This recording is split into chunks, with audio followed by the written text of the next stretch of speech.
نذيرا وداعيا إلى الله بإذنه وسراجا منيرا أما بعد فقد قال الله تعالى في كلامه المجيد وفرقانه الحميد فأعوذ بالله من الشيطان الرجيم بسم الله الرحمن الرحيم فأرسلنا عليهم الطوفان والجراد والقمل والضفادع والدم آيات مفصلات فاستكبروا وكانوا قوما مجرمين صدق الله مولانا العظيم وصدق رسوله النبي الكريم بارك الله لنا ولكم بالآيات والذكر الحكيم اللهم صل على محمد وعلى آل محمد كما صليت على إبراهيم وعلى آل إبراهيم إنك حميد مجيد اللهم بارك على محمد وعلى آل محمد كما باركت على إبراهيم وعلى آل إبراهيم إنك حميد مجيد أما بعد श्रद्धेय जनाब सभापति साहब दिगर उलमा किराम मुरब्बियान गज़ाम पर्दा निशिन मा ও বোন উপস্থিত দিন দরদি সুধী সমাজ আমার ভাই গুলকেরহাট আলুর দিশারি ফাউন্ডেশন ও যুব সমাজের উদ্যোগে নবম বার্ষিক তাফসীরুল কোরআন মাহফিল আমরা মাগরিবের নামাজ বাকায়দা জামাতের সাথে আদায় করি ফেন্ডালের নিচে জমা হয়েছে দিনই কিছু কথা শুনবো বুঝবো কথা মতো জীবন গড়ব আমার আলোচনাটুকু রাখার জন্য সূরা আরাফের একখানা আয়াত আপনাদের সামনে তিলাওয়াত করেছি একে সামনে রেখে দিনই কিছু কথা আপনাদের সামনে উপস্থাপন করব ইনশাআল্লাহ আলোচনা শুরু করার পূর্বে আপনাদের খেদমতে কিছু গুজারিশ আবদার আছে আমার আবদারটাকে সবাই গ্রহণ করবেন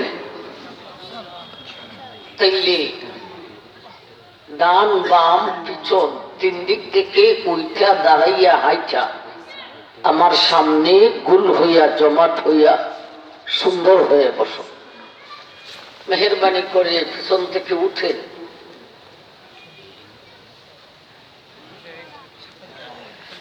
এদিক থেকেও উঠেন।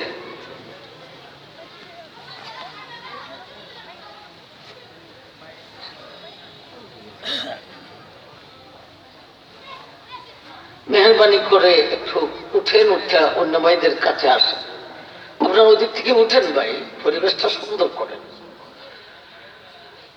মানুষ কম আর বেশি বড় কথা নয়, বড় কথা হলো জমে বসা।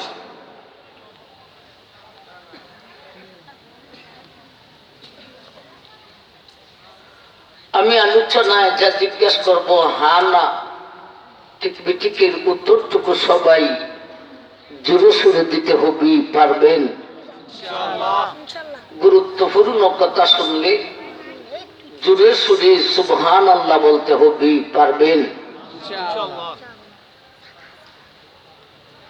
আমি যে আয়াত কানা তিলাওয়াত করেছি, এই আয়াতে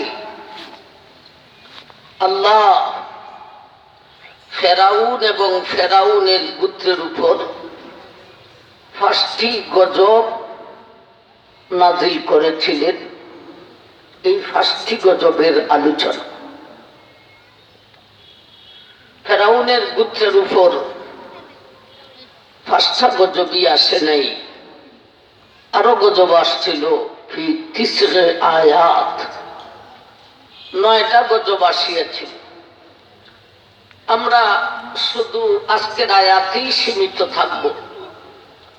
এই আয়াতে 5টা গজবের কথা আলোচনা করেছে। আলোচনার দিক হলো আজকের গজব কেন আসে, কার উপরে আসে, এর আলোচনা করতাম। বর্তমান বিশ্বে একটা গজব, করোনা নামক গজব চলেছে। মূল উদ্দেশ্য হলো করোনাটা আসলো কেন।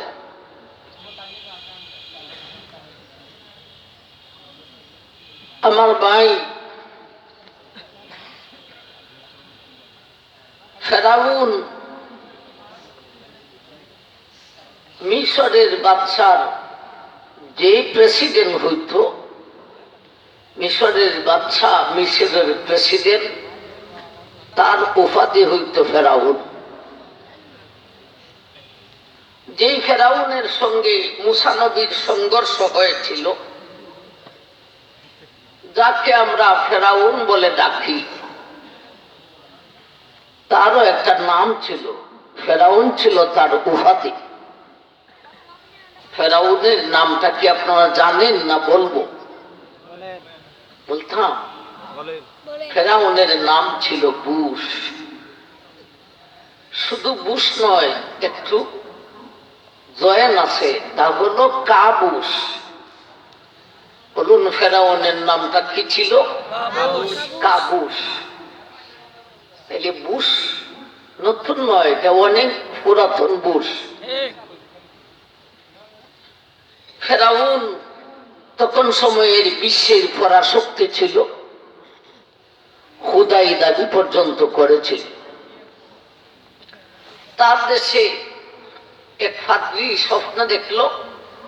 সেই স্বপ্নের দাবির হলো, এই বছরে তোমার দেশে একটা ছেলে জন্মগ্রহণ করবে, যে ছেলে তোমার গদি দখল করে লইব ফেরাউন। ফেরাউন কয়, যদি এমনই হয়ে থাকে তাইলে এই বছরে আমার দেশে যত মহিলার পেটে বাচ্চা আছে এদের হিসাব আনো, কার কত মাস হয়েছে তাও হিসাব আনো। বাচ্চা ভূমিষ্ঠ হওয়ার সময় কাল আসলে এই বাড়িতে বাহিনী পাঠানো হবে। বাচ্চা ভূমিষ্ঠ হলে পরে দেখবে এটা ছেলে সন্তান না মেয়ে সন্তান। মেয়ে হলে রাইখা দিবে, ছেলে হলে গলায় টিপ দিয়া জায়গা ঠিক মাইরে ফেলাবে। এই বছরই মুসা আলাইহিস সালাতু সালাম মুসা নবীর মায়ের পেটে, আর মুসাই ফেরাউনের গদিকে দখল করবে। এত ঝুঁকিপূর্ণ অবস্থায় মুসা নবীর আগমন, মুসা নবীর মায়ের লিস্টিটাও এদের লিপিবদ্ধ হয়েছে। সময় মতো মুসা নবীর বাড়িতেও বাহিনী। মুসা নবী ভূমিষ্ঠ হলেন মায়ের পেট থেকে। আল্লাহ কুদরত কায়েম করলেন, আল্লাহ কুদরত ফিট করলেন। এমন কুদরত সারা দেশে সব ছেলে নবজাতককে মাইরা ফেলায়, কিন্তু মুসা নবীকে মারবে দূরের কথা। আল্লাহ এমন কুদরত কায়েম করলেন, ফেরাউনে নিজের তত্ত্বাবধানে, ফেরাউনের খরচে, ফেরাউনের তত্ত্বাবধানে, ফেরাউনের অর্থায়নে মুসা নবী লালিত পালিত হইতে লাগলেন। কিছু বলবেন না? আরেকটু জোরে বলেন না, আরেকটু জোরে বলেন। সারা দেশের ছেলে নবজাতক ছেলেকে মারে, আর মুসা যিনি ফেরাউনের গতিকে দখল করবেন, মুসাকে মারবে দূরের কথা, ফেরাউনের নিজের খরচে মুসাকে লালিত পালিত করা শুরু করবে। মুসা নবী বড় হলেন। একদিকে মুসা নবী চলছেন, দুইটা লোকে ঝগড়া লাগছে।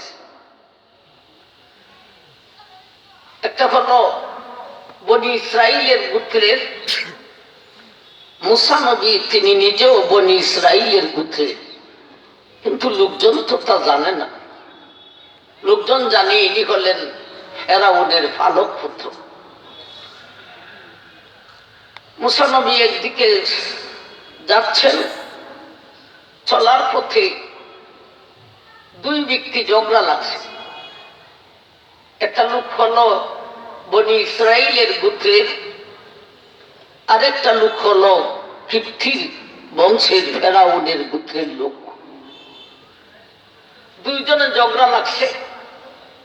যিনি মজলুম ছিল, ন্যায় পথে ছিল, বনি ইসরাইলের গোত্রের লোক, উনি মুসার কাছে নালিশ করলেন। মুসা নবীর গায়ে শক্তি খুব বেশি ছিল, গুসাও খুব বেশি ছিল। এত গুসা ছিল, মুসা নবী গুসা উঠলে মাথার উপরে যে ফাগরি বাঁধা থাকতো, এই ফাগরির উপরে আগুন ছিটকাইত। এই দুইজনের ঝগড়া দেখে যে অন্যায় করছে তারে একটু শাস্তা করতে চাইলে, দুই লোকে ঝগড়া লাগলে যে অন্যায় করে তারে মানুষে হালকা শাস্তি দেয়, জানে তো মারে না, ঠিক না বেঠিক? মুসা নবী জালিমটাকে, অন্যায়কারীটাকে হালকা শাস্তি দেওয়ার জন্য একটা হালকা করে একটা দোষী দিলেন, কিন্তু মুসার গায়ের শক্তি বড় মারাত্মক। এই হালকা দোষীটাই এমন কাজ বইনা গেছে, লোকটা কয়েকটা চক্কর দিয়েই জায়গাতেই মারা গেছে। আর যদি জীবন শেষ করার উদ্দেশ্যে দোষী দিতেন, চক্কর দেওয়ার সময় হইতো না, গায়ে হাত দিয়েও থাকতো না, ঠিক না ঠিক? খবর রাজপাশ হয়ে গেছে, মুসা ফেরাউনের গোত্রের লোক কিপ্তিকে হত্যা করে পালাইছেন।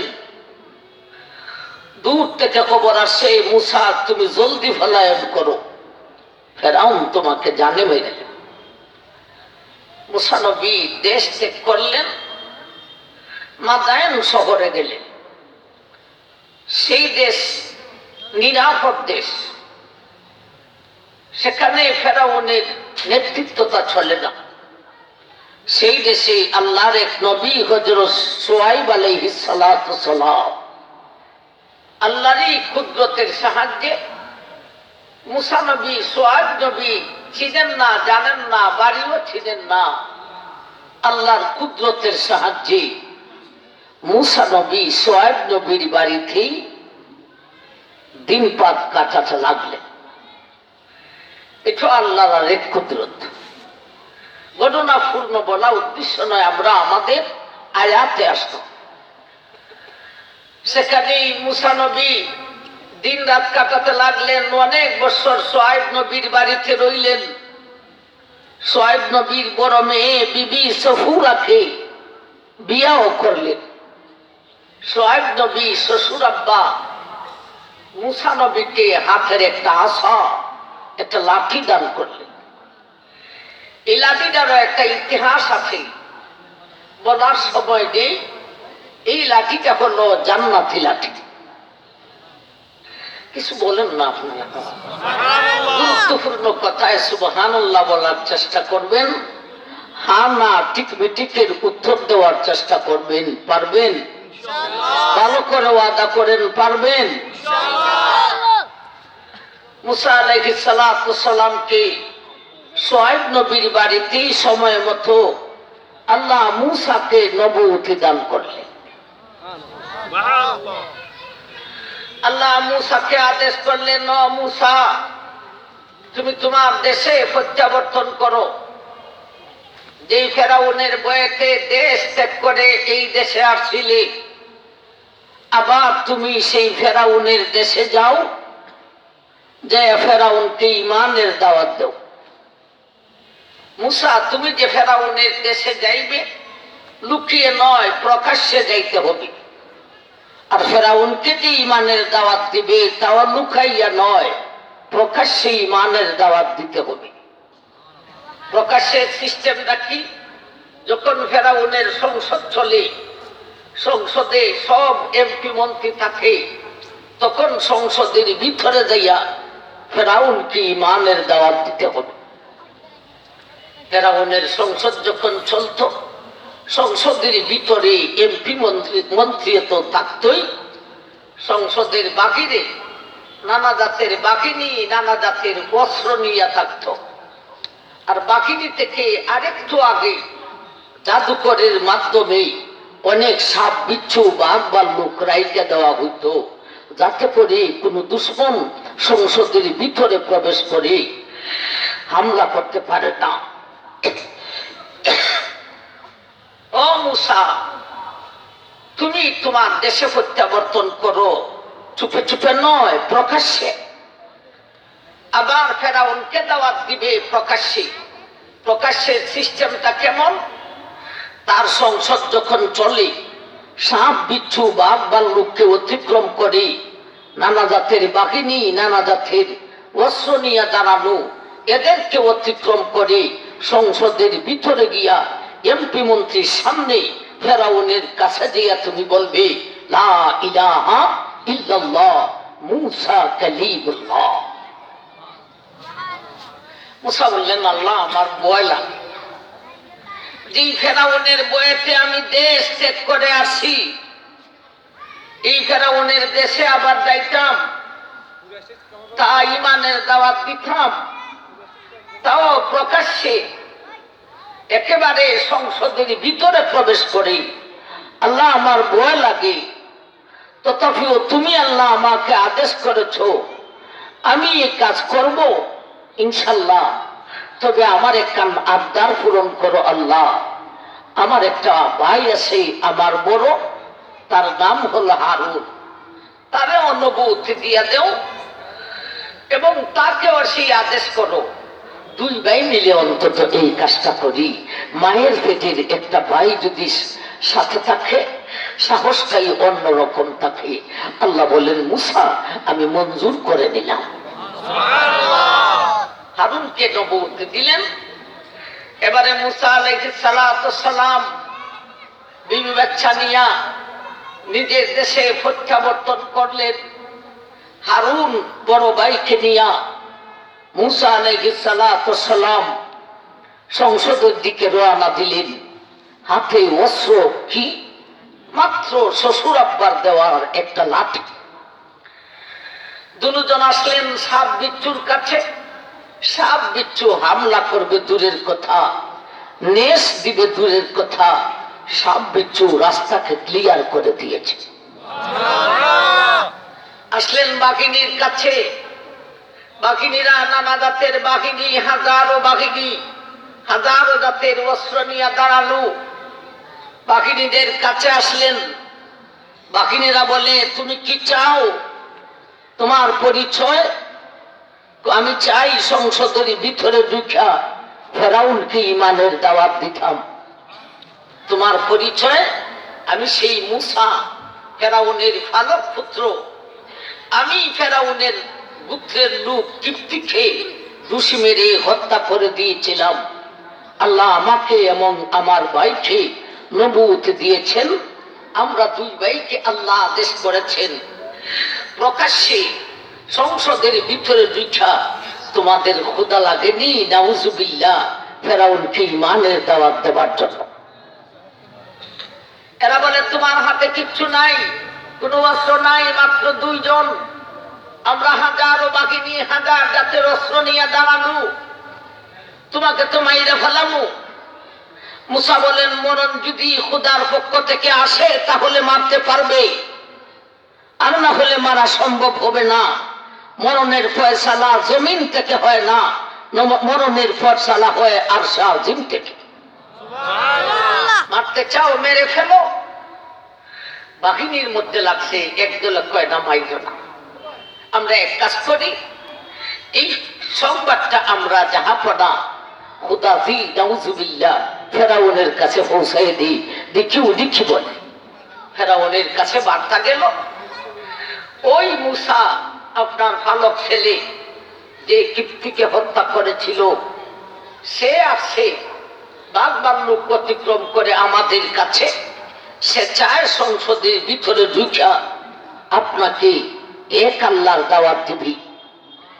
এমন অবস্থায় আমরা কি তাকে হত্যা করে দিব না কি করব?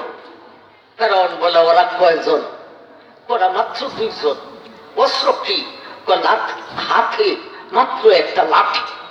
ফেরাউন কয়, মাইরো না, ওরা তোমরা ফাঁস দেও, সংসদের ভিতরে আসতে দেও, তারে মারবো, কিন্তু কিছু কৌতুক করব, কিছু দম তামাশা করি তাকে নিয়ে। এতগুলি বাহিনী, এতগুলি অস্ত্র, দুই ভাই হাতের এক লাঠি দিয়ে কি করবে? আমরা ওরা দুজনকে মারবো, এর আগে একটু কৌতুক করি, ওর গেট ফাঁস দেও, আমার কাছে তারে পাঠিয়ে দেব। বাহিনীরা রাস্তা ক্লিয়ার করে দিল। মুসা আলাইহিস সালাম সংসদের ভিতরে ঢুকা ফেরাউনের কাছে হাজির। তুমি কে? তুমি কি চাও? আমি তো আপনার ফালক ছেলে মুসা। আমি কিপ্তিকে হত্যা করেছিলাম, আর তোমার বয়েতে দেশ ত্যাগ করে মাদায়নে চলে গিয়েছিলাম। আল্লাহ আমরা দুই ভাইকে নবুয়ত দান করেছে।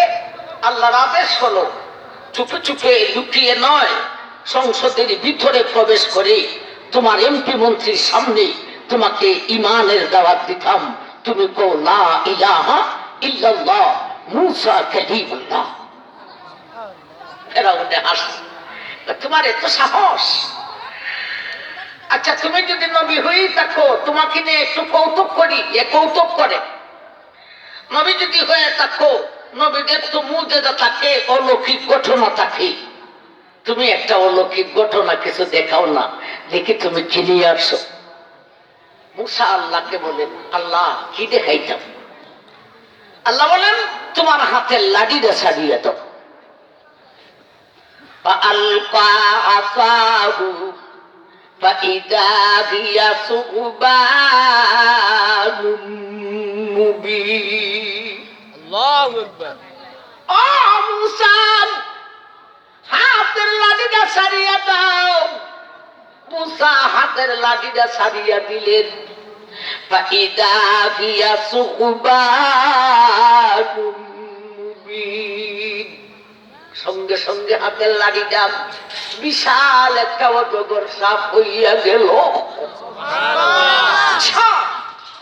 বিশাল বলতে কত বড়! এটা হা কইরা ফেরাউনের দিকে আগাইছে। ফেরাউনের দিকে যাইতে গিয়া সংসদের ভিতরে যে এমপি মন্ত্রী আছে ওরা জলদি করে দৌড়তেছে সাপকে রাস্তা ক্লিয়ার করে দেওয়ার জন্য, আর না হলে সাপে হামলা করবে।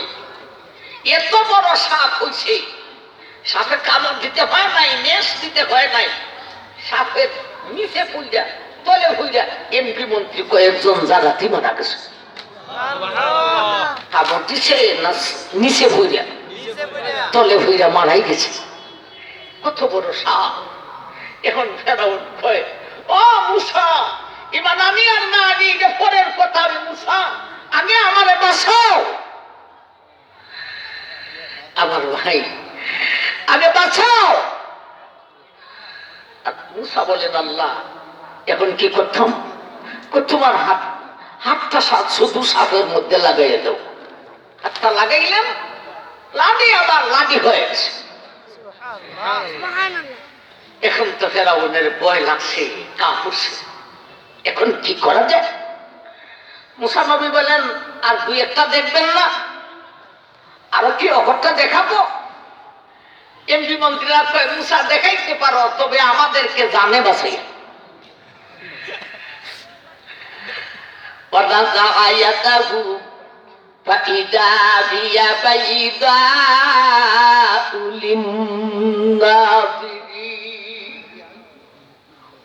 দুনিয়ার মানুষ, মুসা ডান হাতটাকে বাম হাতের বগল তলায় দিয়া চাপ দিলেন, বাকির করলেন।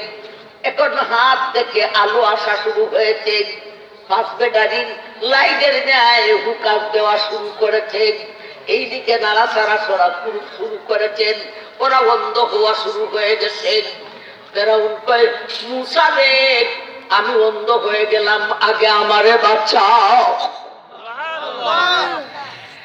মুসা বলেন, আল্লাহ এখন অফ করতাম কেমনি? জ্বালাইলাম তো ঠিক আছে, অফ করবো কিভাবে? লাইট।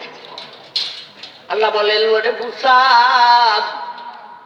যে সুইচ দিয়া টিপ দিচ্ছে লাইট জ্বলেছিল, সেই সুইচ লাগাইলি আবার অফ হইয়া যাইব। বলতে যেখান থেকে তুমি লাইট জ্বালাইলে সেখানে লাগাও, আবার হাতটাকে বগল তলায় দিয়া একটা চাপ দেরে দেখবে লাইটটা অফ হইয়া যাইব।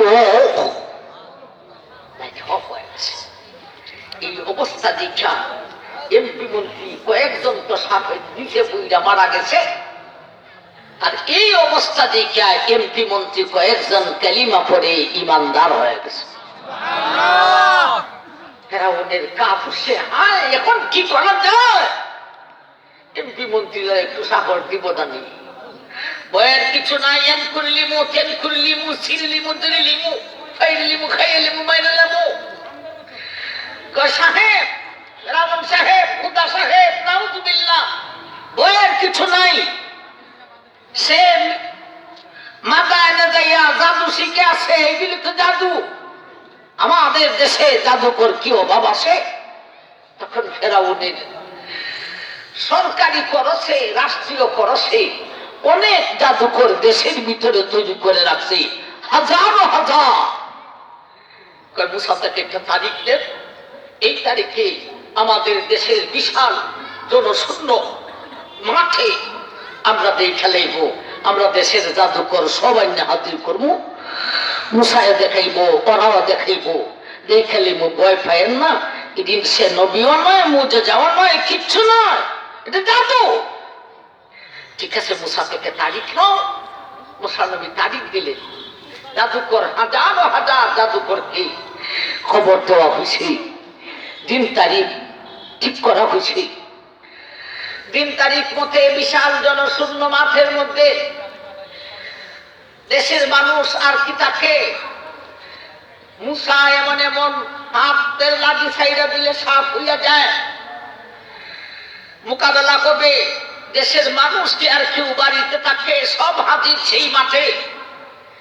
ভাই, হাজারো হাজার জাদু করাইছে রশি আর লাঠি নিয়া। ও ভাই, বাসা বুঝেননি না? বুঝেন না? রশি আর লাঠি নিয়া, এক একটা রশি এক একটা সাপ হবে, এক একটা লাঠিও এক একটা সাপ হবে। রশি আর লাঠি কি পরিমাণে আছে 300 উট বুঝাই করে। এখন বুঝেন একটা উঠে রশি আর লাঠি কতটা হবে, কত কোটি হবে। এমন ভাবে 300 উট বুঝাই কইরা রশি আর লাঠি নিয়ে আসে। আর হাজার হাজার জাদুকর, আর এদিকে ওনারা দুই ভাই হাতে মাত্র একটা লাঠি নিয়ে হাজির। হাজার হাজার জাদুকর মাঠের মধ্যে হাজির।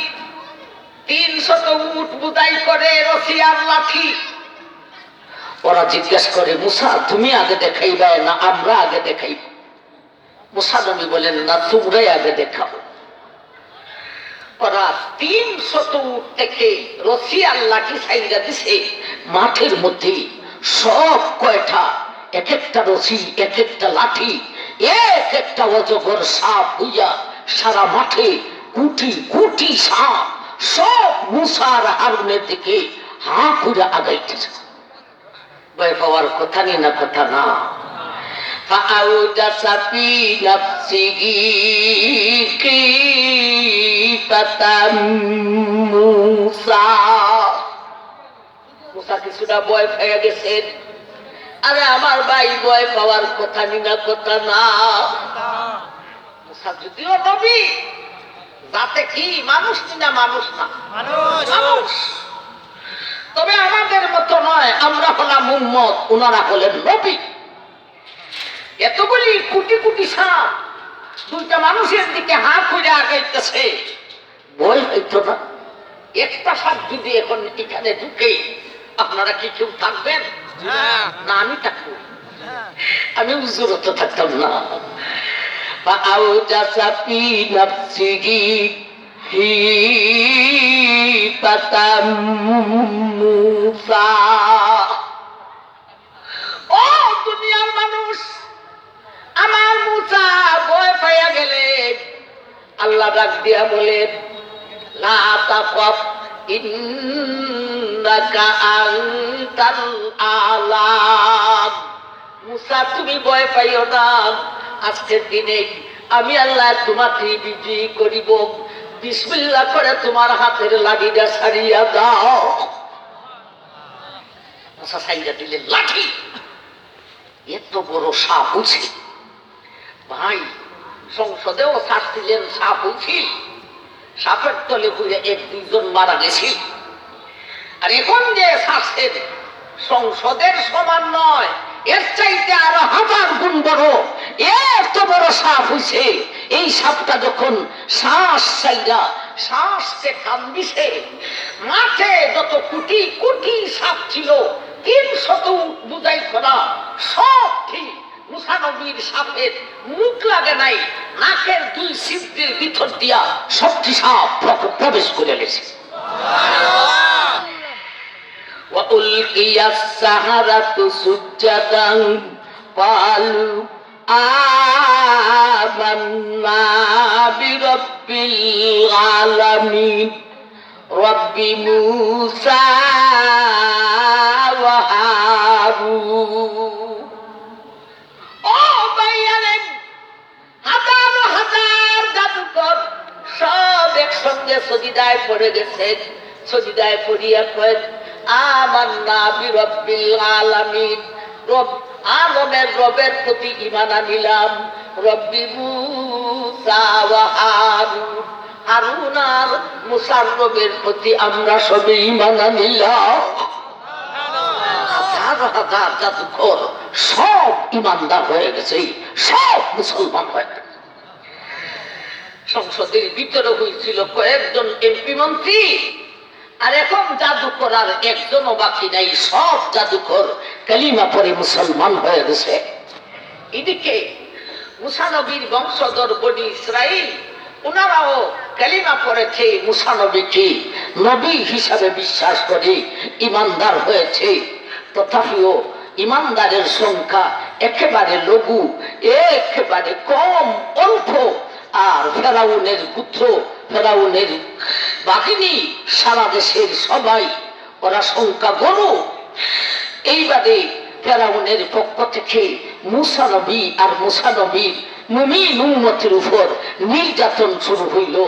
কে কারে নির্যাতন করে বেঈমানে মুসলমানকে নির্যাতন করে, ঠিক না বেঠিক? আমরা আয়াতে আসতেছি।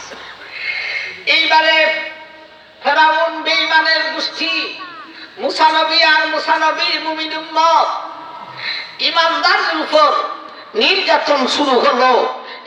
তো নির্যাতন, ছেলেদেরকে মানে মেয়েদেরকে রাইখে দেয় কাজ করানোর জন্য। বনি ইসরাইলকে ইমানদারকে গোলাম বানায় রেখে দিয়েছে। রাস্তায় ঘাটে নির্যাতন করে, বাড়িতে নির্যাতন করে, বাজারে নির্যাতন করে। এত নির্যাতন সহ্য করার মতো নয়। আল্লাহ এই নির্যাতন দেখে ফেরাউন আর ফেরাউনের গোত্রের উপর গজব নাযিল করলেন। আজকে যে আয়াত নিয়ে আলোচনা করব, এই গজবে এই আয়াতে 5টি গজবের কথা বলেছেন আল্লাহ। ফেরাউনের গোত্রের উপর 5টা গজব নাযিল করেন। এই গজবটা আসলো কোন কারণে? বেঈমানে মুসলমানকে নির্যাতন করার কারণে। উত্তর দিবেন, গজবটা আসলো কোন কারণে? বেঈমানে মুসলমানের উপর নির্যাতন করার কারণে।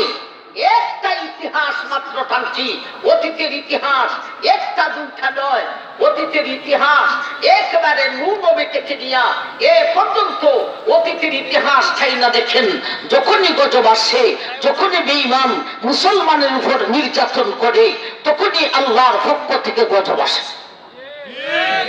ঠিক ভাই, এই করোনা আসার আগে বেঈমানরা তো মুসলমানকে নির্যাতন করে।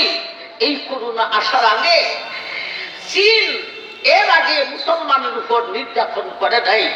চীন নতুন করে মুসলিমকে নির্যাতন শুরু করেছিল। সাথে সাথে ভারতের মোদী সরকার মুসলিমের উপর নির্যাতন শুরু করলো। ওই নির্যাতনের সাথে সাথেই আল্লাহ বিশ্বের করোনা নামক গজব নাযিল করলেন।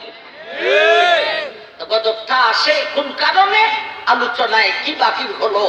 বেঈমান যখন মুসলমানের উপর নির্যাতন করে, তখনই গজব আসে।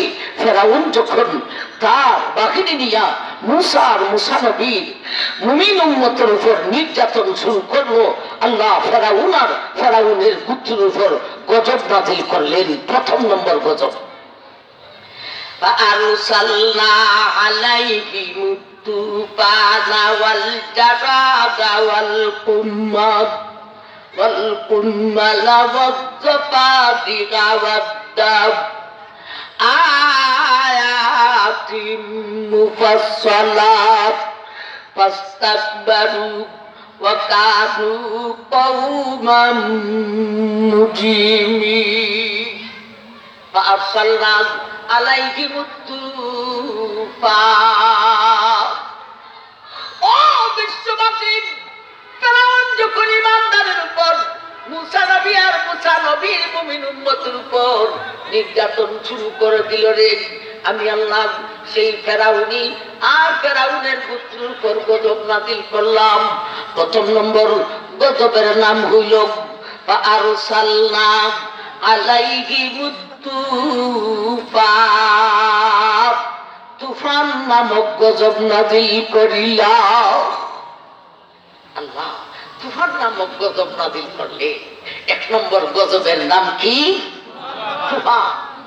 জানি না আপনাদের এলাকায় কি হয়, আমাদের এলাকায় দ্রুত বেগে, প্রবল বেগে যখন বাতাস আসে, আমরা এটাকে তুফান বলি। এখানেও তুফানই বলি। এই আয়াতের তুফান দিয়া এই তুফান মুরাদ নয়, এর ব্যাখ্যা হলো অন্যথা। তুফান দিয়েছেন বলতে পানির গজব দিয়েছেন। আরসালনা আলাইহিম তুফান, আমি আল্লাহ তুফান নামক গজব দিলাম বলতে পানির গজব দিলাম রে, বৃষ্টি দিয়া গজব দিলাম। এত বৃষ্টি, একটা মাস পর্যন্ত এই বৃষ্টির গজব চলল রে। এত পানি, এই পানির গজব ফেরাউনের ক্ষেতের মধ্যেও, ফেরাউনের বাড়ির মধ্যেও, মাঠের মধ্যেও পানি, বাড়িতেও পানি। পানি দিয়া গজব দিলেন 1 মাস পর্যন্ত। এই গজব ক্ষেতেও, মাঠেও, বাড়িতেও।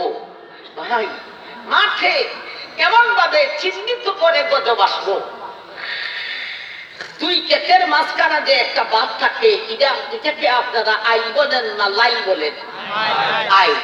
কার কত দূরাইছি, বেশি দূরে এসি না, আমরাও আইনি বলি। কিছুদিন আগে ফরিদপুর রাজবাড়িয়া ছিলাম, ওরা জিজ্ঞেস করে কয় লাই। তার কত দূরাইলাম, বললেন যে আর ফেরি তো মোটামুটি ভালোই একটা সম্পর্ক আছে, আপনারাও আই বলেন আমরাও আই বলি। দুই ক্ষেতের মধ্যখানে একটা আইল মাত্র। আমার ভাইয়ারে ফেরাউনার ফসলের ক্ষেতের মধ্যে বৃষ্টির পানি আইল অতিক্রম করেছে, আইল অতিক্রম করিয়া ফসলকেও অতিক্রম করে ফসল পানির নিচে পড়ে সব বসিয়া একেবারে শেষ। কিন্তু একটা আইল মাত্র মধ্যখানে, আইলের লাগা গোলক মুসা নবীর মূল উম্মতের ক্ষেত। এই ক্ষেতের মধ্যে এত পানি নেই রে, যতটুকু পানি ক্ষেতের মধ্যে থাকলে ফসলের জন্য উপকার হয়, এতটুকু পানি মাঝখানে পানি রে বাদ দিয়া রাখিল কে? আমার ভাই, শুধু ক্ষেতের মধ্যে নয়, বাড়িতেও। ক্ষেতে তো মাঝখানে আল থাকে, বাড়িতে মাঝখানে আল থাকে না, দুইটা সিম থাকে। কথাটা ঠিক না ঠিক? দুই মাথায় দুইটা সিম থাকে মাত্র।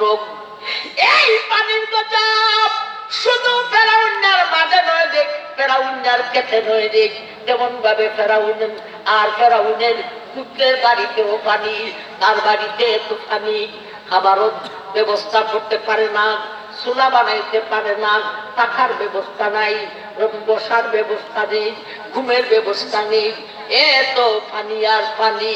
কিন্তু লাগা সীমানায় লাগা বাড়ি হলো মুসা নবীর মুমিন উম্মতের বাড়ি। এই বাড়িতে একটা বুড়া পানিও না। আমার ভাই, এই হলো প্রথম নম্বর গজব। গজবটা আসলো কোন কারণে? গজবটা আসছে কার উপরে? দুইটা কথা বুঝে আসেনি না আসে না? গজবটা আসছে বেঈমানে মুসলমানকে নির্যাতন করার কারণে আসলো কার উপরে? শুধু বেঈমানের উপরে, মুসলমানের উপর গজব আসে না। ও ভাই, ফেরাউনের গোত্রের উপর যে তুফান নামক গজব আসছে, এটা কি শুধু মুসলমানের উপর আর বেঈমানের উপর সম্মিলিত হইয়া, না শুধু বেঈমানের উপর? শুধু বেঈমানের উপর। আমার ভাই জাহান, তাই যে গজবটা আসে কোন কারণে? গজবটা আসে কার উপরে?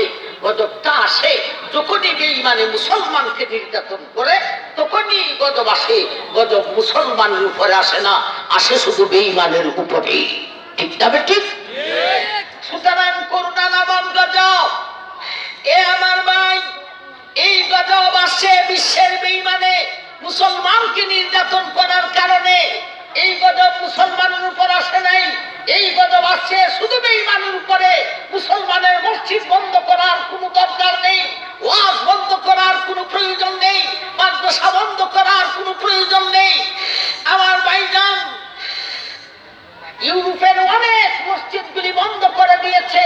মসজিদকে বন্ধ করার কোনো অর্থ নেই, কাবাকে বন্ধ করার কোনো অর্থ নেই, উমরাকে বন্ধ করতে হবে না, হজকে বন্ধ করতে হবে না, তাওয়াফকে বন্ধ করতে হবে না, সাফা মারওয়াকে বন্ধ করতে হবে না, রওজাকে বন্ধ করতে হবে না, সাতম এগুলি খুলিয়া দেওয়ার দরকার। আমার ভাই জান, এই পর্যন্ত শুনছেন কোন মাদ্রাসার ছেলের করোনা হয়েছে? কোন জানা যায় যাইয়া করোনা হয়েছে? কোন ওয়াজে যাইয়া করোনা হয়েছে? কোন মসজিদের মুসল্লির করোনা হয়েছে? না। করোনা গজবটা আসে শুধু বেঈমানকে চিহ্নিত করে, বেঈমানের উপর গজব আসে, মুসলমানের উপর আসে নাই। আপনাদের প্রশ্ন, হুজুর কিছু মুসলমানকেও হয়েছে, প্রশ্নটা পকেটে রাখেন, উত্তর দিয়েই যাবো ইনশাল্লাহ। আসুন আমার ভাইরা, পানির গজব আসে 1 মাস পর্যন্ত। একটা মাস যখন পুরা হয়ে গেছে, ফেরাউন আইসা গেছে মুসা নবীর কাছে সিলিন্ডার করার জন্য। সুবহানাল্লাহ কইতেন না? সিলিন্ডারের জন্য আসে। বেঈমানও সিলিন্ডারের সময় আসতেছে, সিলিন্ডার করো আর মুসলমানকে মারবো না। সিলিন্ডারের জন্য ফেরাউন আইসা গেছে। মুসা, তোমার খোদার কাছে দোয়া করো, এই তুফান নামক পানির গজবটা দূর হয়ে যাও। মুসা বললেন, গজব দূর হইলে কি হইব? কি হইব বলতে, আমি ফেরাউন, আমার পুত্র সহ আমরা সবাই কালিমা পড়ে মুসলমান হয়ে যাব। নবীদের আশা আকাঙ্ক্ষা আরজু আর তামান্নাই তো হলো নবীদের উম্মতের ঈমান। আল্লাহর দরবার হাত উঠাইয়েছেন, এরে আমার আল্লাহ, ও আমার মাবুদ, এই তুফান নামক গজব, পানির গজবটাকে দূর করিয়া দাও। এই গজবটাকে দূর করিয়া দিলে ফেরাউন আর ফেরাউনের প্রান্ত, ফেরাউনের আর ফেরাউনের পুত্রের প্রান্ত উম্মতের ঈমান নসিব হইয়া যাইব। এই গজবটাকে দূর করিয়া দাও।